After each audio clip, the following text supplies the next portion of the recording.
Hey besties, I will be sharing our itinerary, all in all na budget from our Saigon or Ho Chi Minh na travel which happened last April 2025. So let's go. I think around 5 days lang yata kaming nagstay doon sa Ho Chi Minh or Saigon. So again, we are from Cebu. So finally guys, meron na talagang direct flight from Cebu to Ho Chi Minh or Saigon. I think dalawang airline yung nag-offer ng direct flight from Cebu to Saigon. So that's Philippine Airlines and Cebu Pacific. But sa aming case is we choose the Cebu Pacific.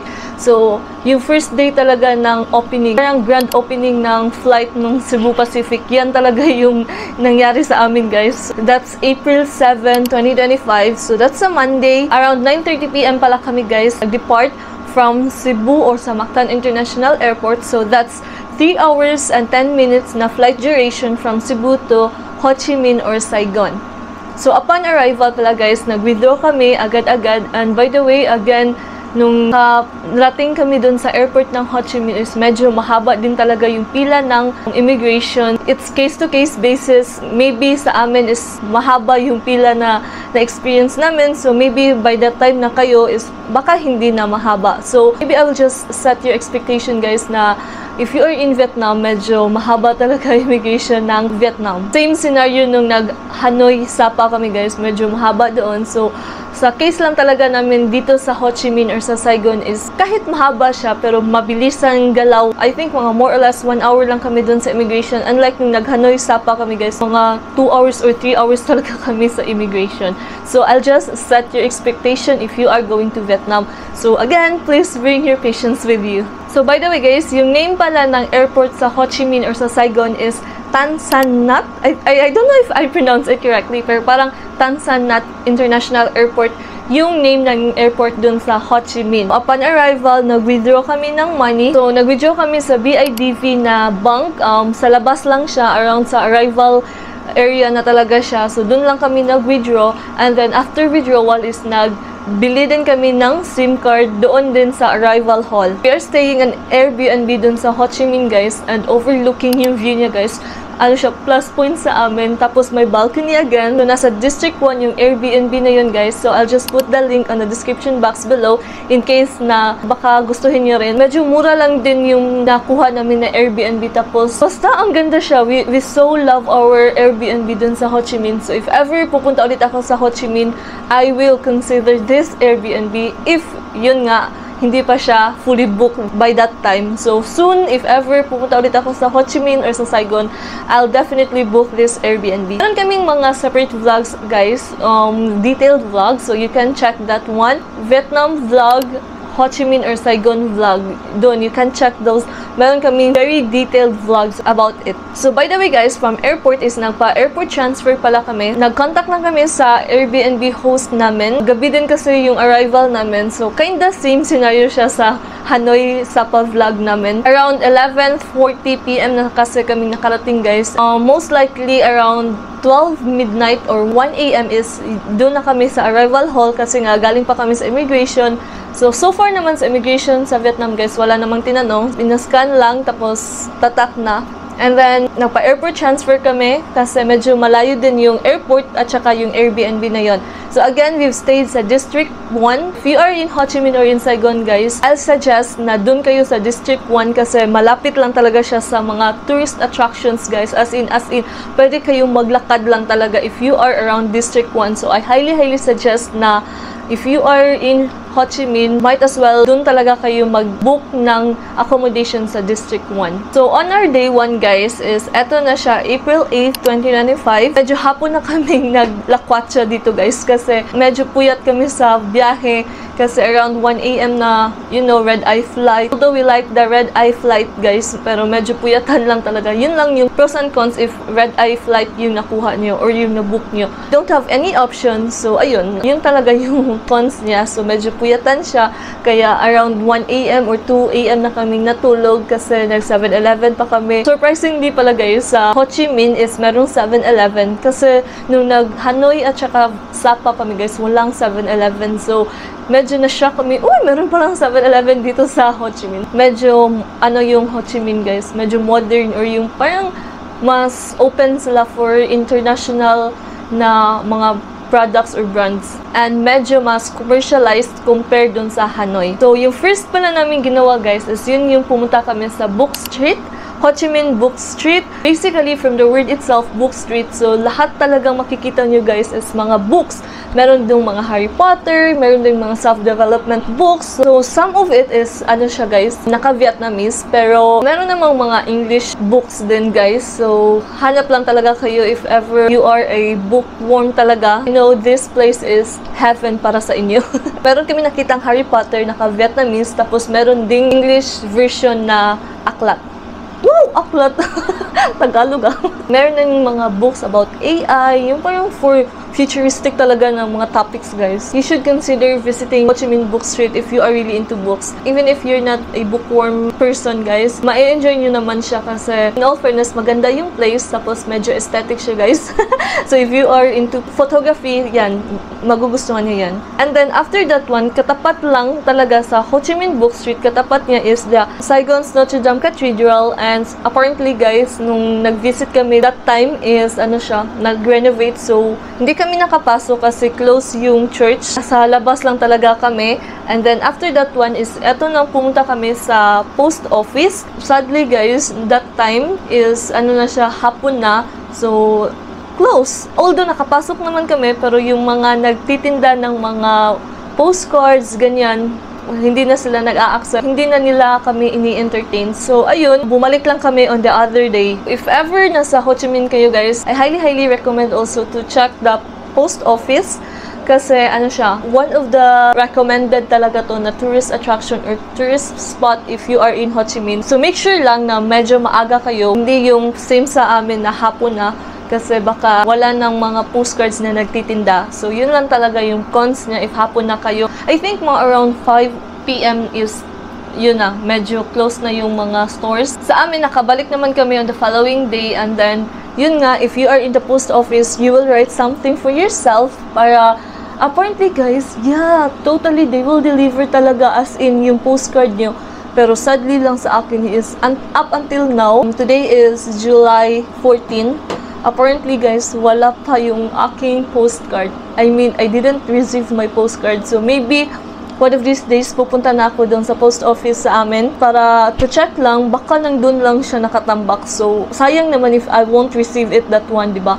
Then, kay Jan pala guys is naka-receive siya. I guess, mga June, na-receive niya yung postcard niya and we are so happy guys kasi totoo yung chika na talagang ma-receive mo. Before kasi kami pumunta dun sa Ho Chi Minh Post Office guys is medyo meron kaming nabasa na most of the reviews dun sa nabasa namin is or yung mga parang vlogs, yung mga websites, parang ganun is they didn't receive their postcards, ganyan. So, akala namin wala na talagang pag-asa. Pero guys, I highly talaga suggest na you will do this or you should not skip this activity if you are in Ho Chi Minh or Saigon kasi guys, for sure, ma-receive nyo talaga yung postcard nyo. If ever hindi nyo na-receive, might as well na lang, check na lang talaga sa post office na malapit sa inyo. Kasi parang for me guys, nandun lang talaga siya.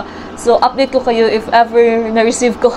or if ever nandun lang talaga siya. And then guys, by the way, we are so happy pala kasi na-try namin yung sugarcane na drinks doon sa around, ano lang siya, post office. And sobrang sarap nyo guys, in all fairness talaga. Tapos, parang na-amaze kami guys na how they do it. Tapos, in all fairness, ang sarap. I highly recommend talaga guys, if you are in Ho Chi Minh or in Saigon, you should try sugarcane drinks or juice doon. And yeah, hashtag siya, likes talaga siya, as in.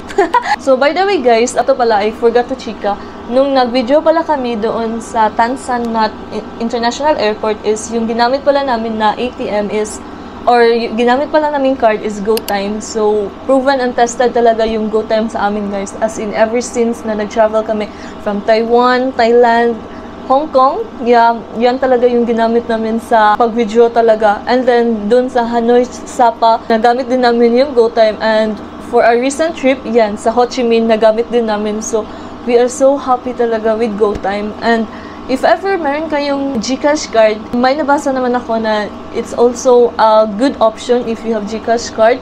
So, either of the two, GCash card or yung GoTime. Pero para sa amin guys, ano talaga, parang mas kampante kami if Go Time yung gagamitin namin. I don't know, for some reason, yan lang talaga yung na-feel namin na medyo mas kampante kami if Go Time yung gagamitin namin. So far naman, buyag. So going back, after namin dun sa post office is, eto na time is, in the evening na siya guys, eto na yung nag-book kami ng Klook activity for a hop-in, hop-off na bus tour.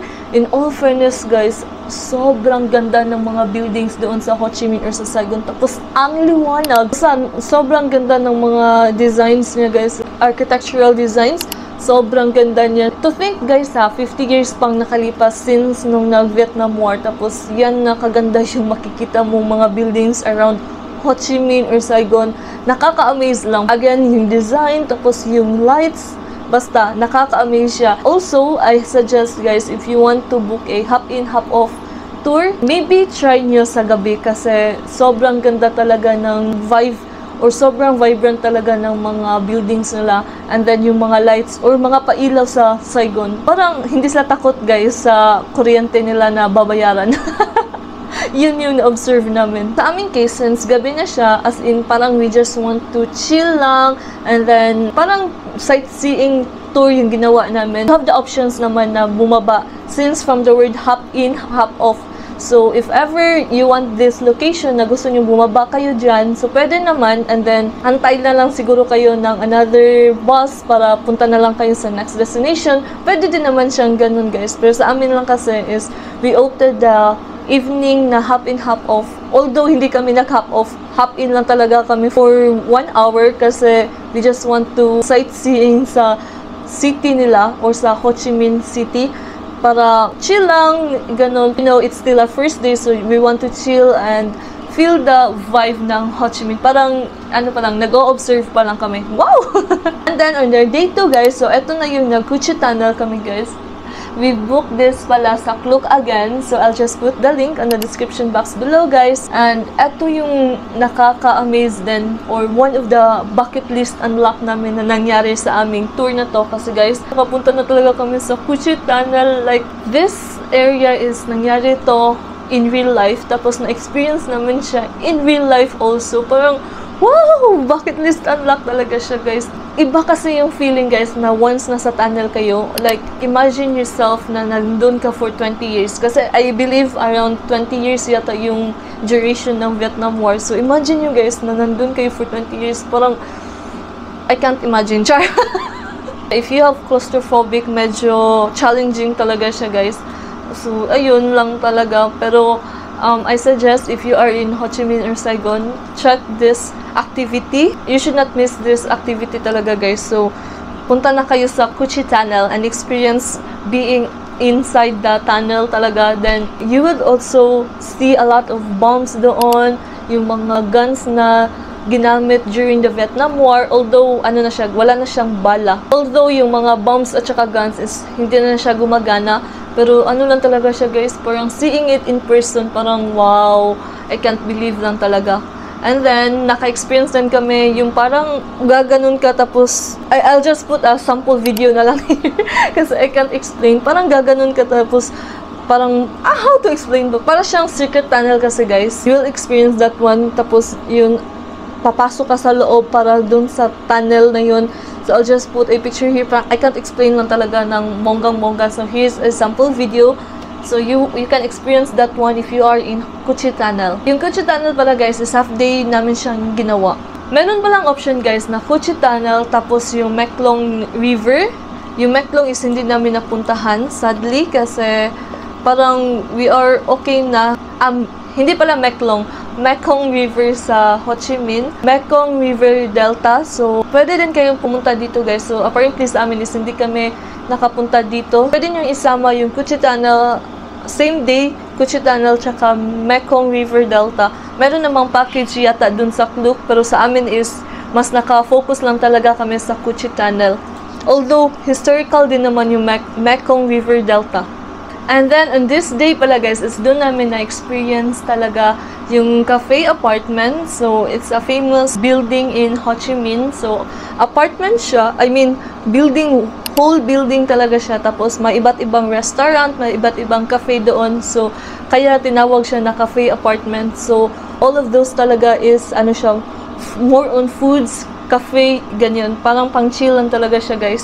Tapos pala sa day 1 pala namin, guys, after doon sa hop-in, hop-off tour namin is ano pala, nag-sightseeing or nag-chill lang pala kami doon sa Nguyen Way Walking Street. Yeah.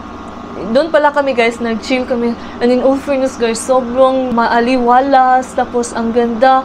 Basta, we love the vibe around there. Ano siya, yung Nguyen Way Walking Street is nandun din malapit yung cafe apartment. Nandun talaga yung mga pinaka, if ever yung mga Gen Z, guys, yun, punta talaga kayo, never miss Nguyen Way Walking Street, tapos yung cafe apartment. And then, nakapag-explore din pala kami, guys, sa Bentan Market, and ano siya, sadly, I don't recommend going to Bentan, I don't recommend buying to Bentan Market, but I recommend na maybe try nyo pumunta doon para at least you have knowledge kung ano yung mga dapat nyong bilhin or hindi dapat bilhin. Pero I don't recommend talaga Bentan Market, guys, kasi sobrang mahal, like literally sobrang mahal. Meron akong videos, guys, so you guys can check that one. Overpriced sila ng bonggang-bongga kasi alam nila na yung mga pupunta doon talaga is mga tourists. So tourist trap siya.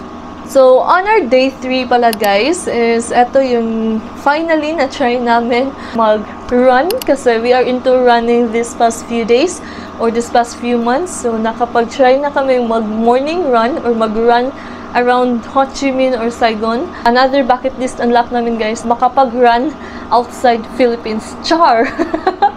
So, ayan, na-accomplish namin. Sobrang ano lang talaga, slow morning yung ginawa namin, guys. Like, para ba ma-feel namin na medyo local kami dun sa certain area na yun. So, ayun, na-try namin mag-morning run, and then after that one, nag-ikot lang kami, pabalik, as in, naglakad lang talaga kami, going to that parang park nila, guys. In all fairness, sobrang ganda ng park nila. Tapos, merong mga equipments. Mongga talaga, guys, as in. So, naglakad lang kami from Airbnb going to that park. I think yung name ng park is September 23rd Park.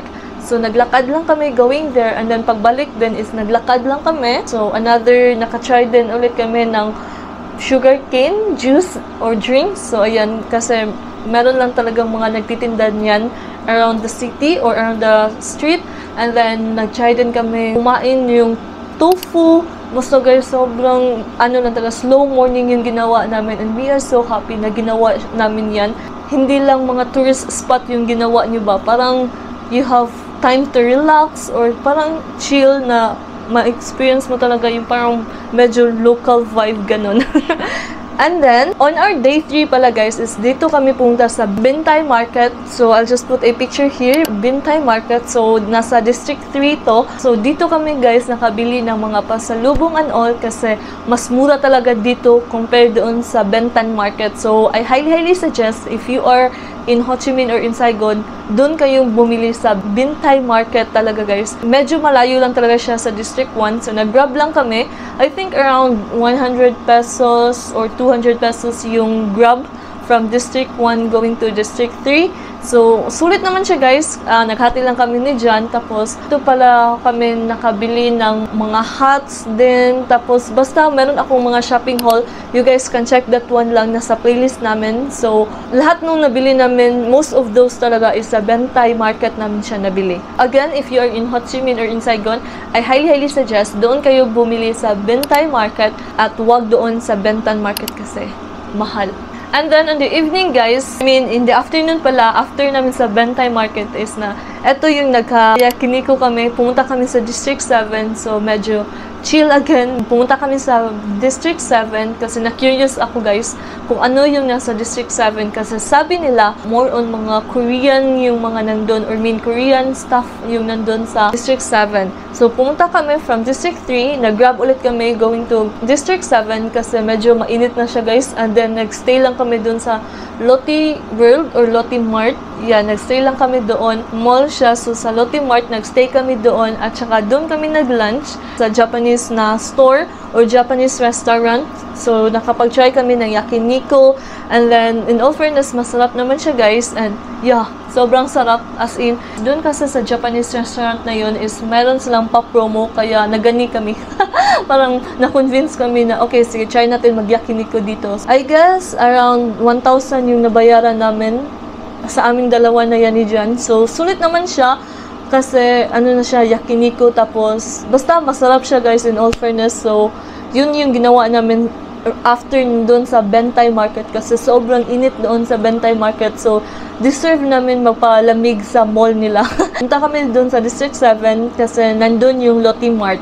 So, yung District 7, guys, is parang siyang Korean district, ganon.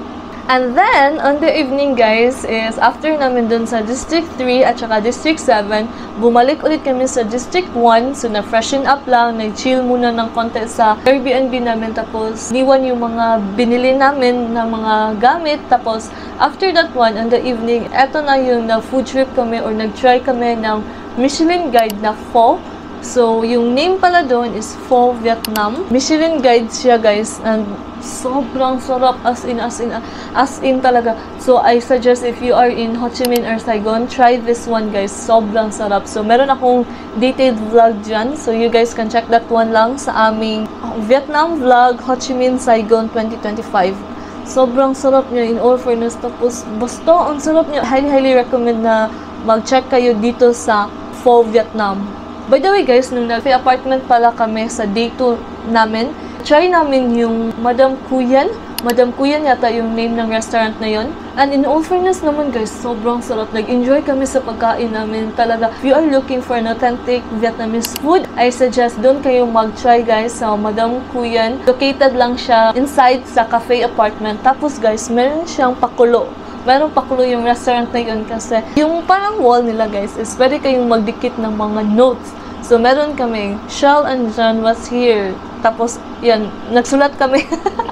Tapos, ayan, I'll put our picture here kung ano yung sinulat namin. Tapos, if you are in cafe apartment, specifically if nandun kayo sa Madam Kuyan, try nyo hanapin yung notes namin, guys, and update us kung nandun pa ba yung notes namin.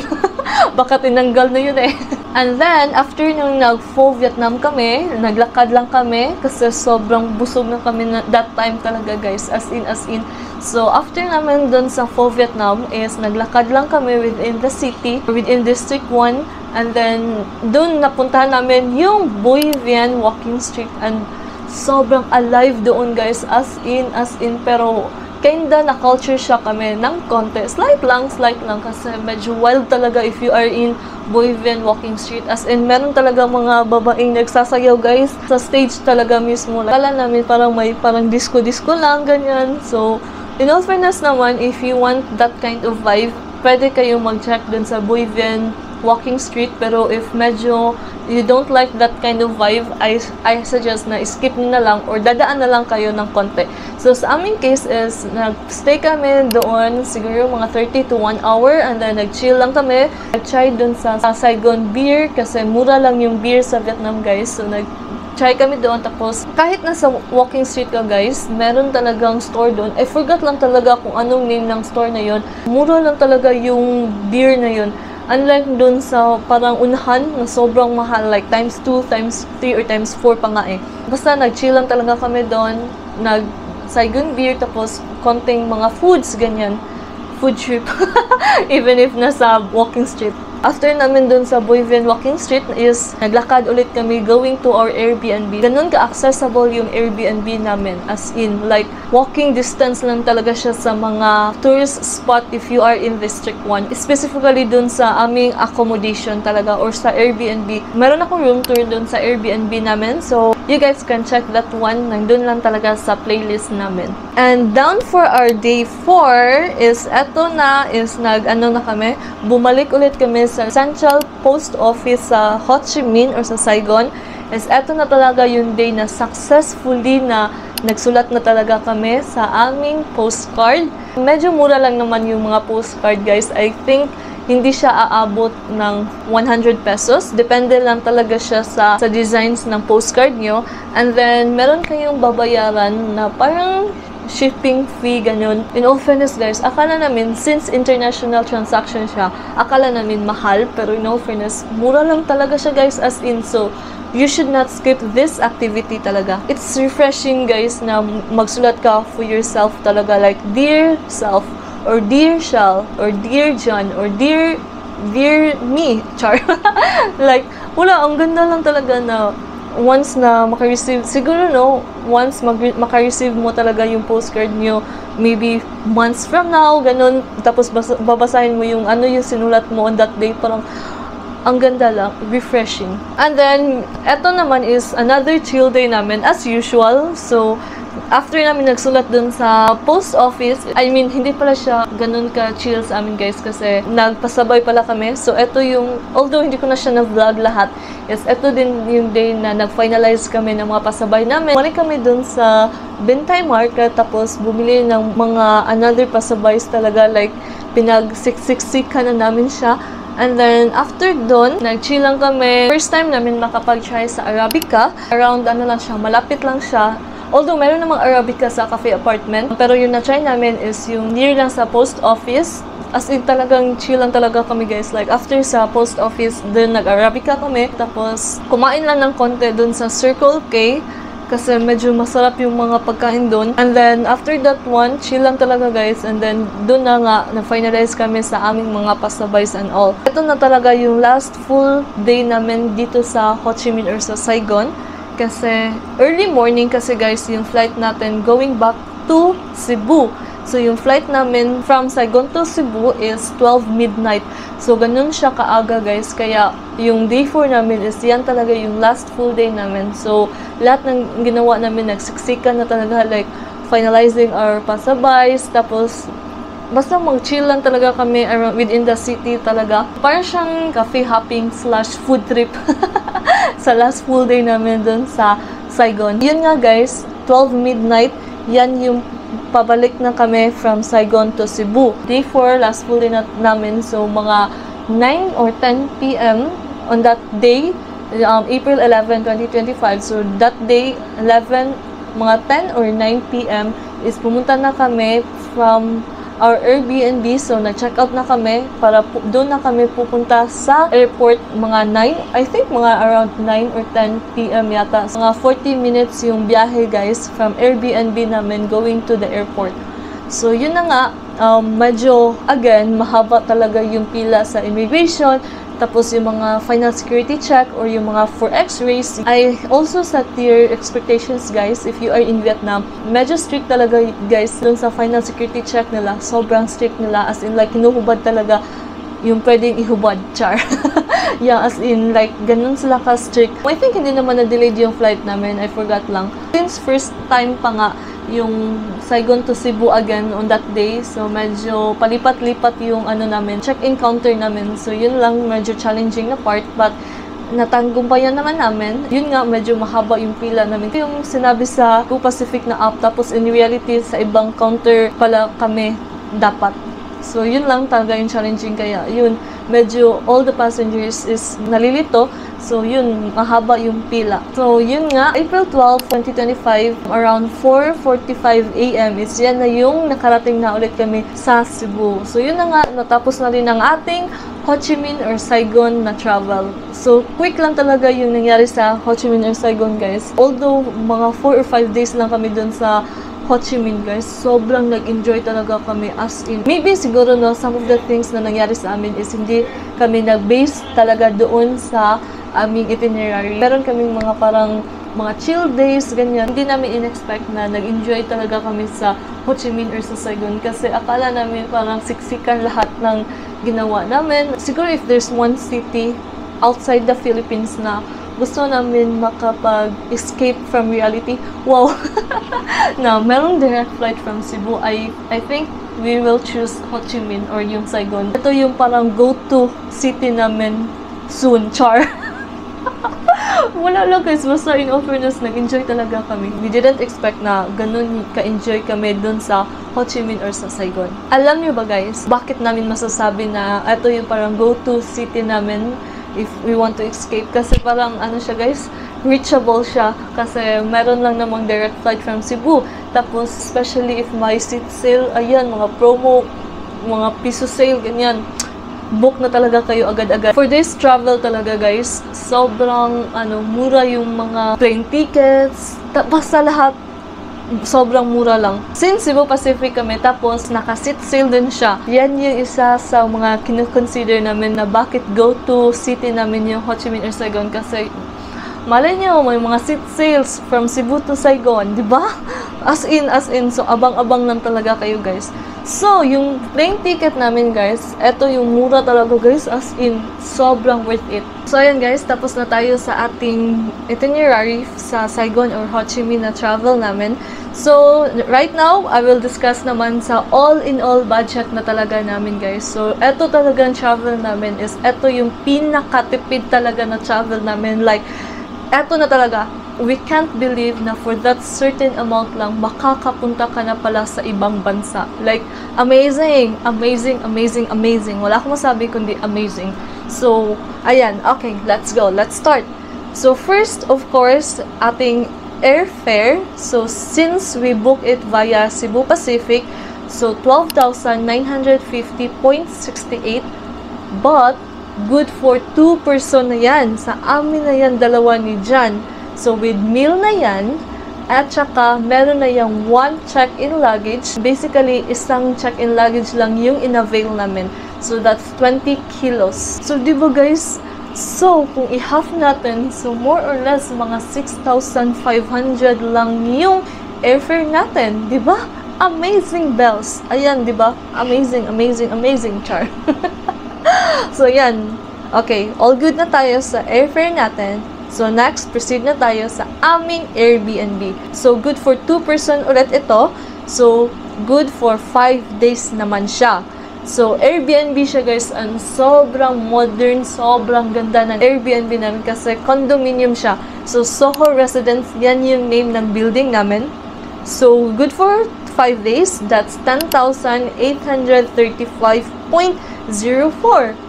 Diba? Saan ka pa guys? International na to. So, go! Book it na guys! Go! Diba guys? 10,000. So, sa amin na yan, dalawa ni Jan. That's good for 5 days already. So, if i-divide namin, kung maghati kami ni Jan, that's most likely 5,400. Diba guys? Amazing! Diba? Okay, now proceed naman tayo sa aming Klook activities. Klook activities. So, dalawa lang yung Klook activities na binook namin ahead of time. So, that's hop-in, hop-off tour at saka yung Kuchi Tunnel. So, that's total namin guys, good for 2 person. That's already 2,355.20. So, ayan na siya guys. Diba? Sulit siya guys. Amazing. So, sa amin na yan, dalawa ni Jan. Like, naka-hop-in tour na talaga kayo. Meron na kayong Kuchi Tunnel. So, yung hop-in tour, hop-in, hop-off tour guys. So, most likely mga around 300 pesos lang siya. 200 or 300 pesos per person. So, yan. Again, 2,355.20 pesos.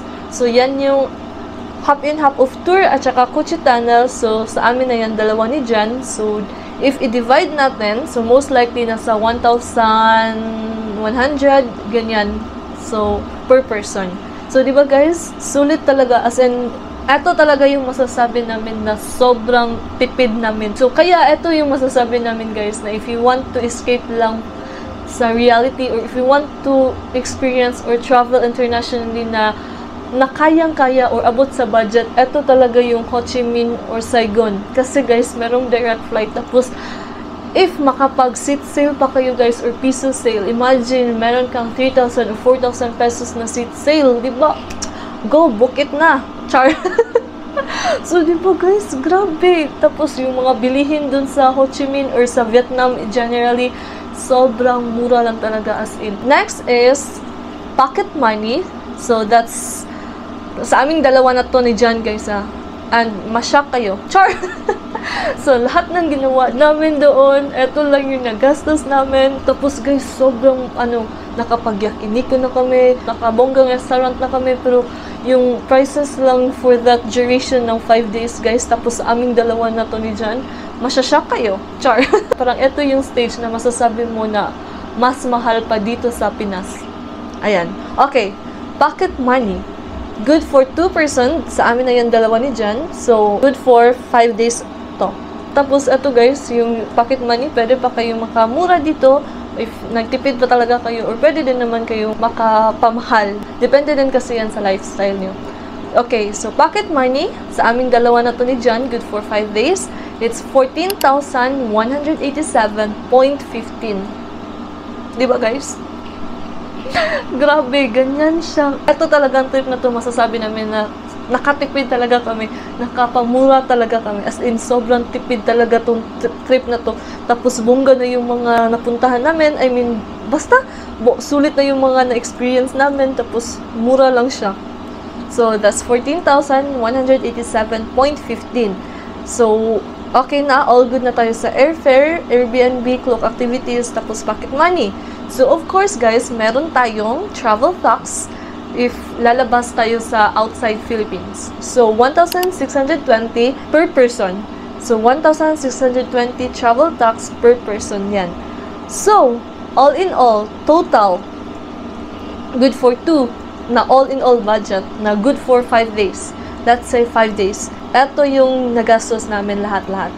43,568.07. Diba guys?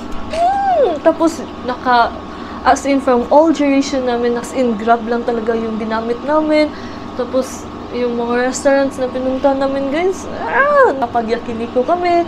Tapos, to think, guys, din kami, nakapagpasabay pa kami for this one. Diba, guys, ganun kamura yung Vietnam. Basta lang talaga makahanap kayo ng murang seat sale or yung seat sale talaga, yan, go na talaga kayo sa Vietnam.